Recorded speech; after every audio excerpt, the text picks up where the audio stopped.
আপনি স্ট্রবেরি কেন চাষ করবেন?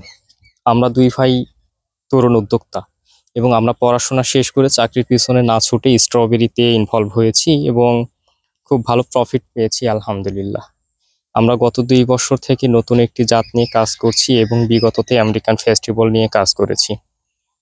তো সেখান থেকে আমি মনে করি যে কৃষি খাতে যে এতটা পরিমাণ টাকা রয়েছে এটি আসলে আমাদের ধারণার বাহিরে। কিন্তু আমাদেরকে আধুনিকতার সাথে কৃষিকে বেছে নিতে হবে এবং আমি মনে করি যে কৃষি খাতে আসলে কোন খাতগুলোতে টাকা বেশি এবং লাভবান হওয়া যায়, এই খাতগুলো আমাদেরকে বেছে নিতে হবে।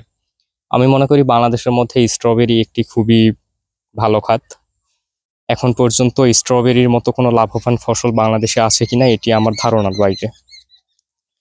তো আমি চাই যারা বেকার আছেন, বেকারত্ব দূর করার জন্য আপনারা অবশ্যই স্ট্রবেরিকে বেছে নিবেন এবং ২-১ সিজন স্ট্রবেরি চাষ করে আপনারা দেখতে পারেন যে আসলেই লাভবান হওয়া যায় কিনা এবং নিজের বেকারত্ব দূর করা যায় কিনা।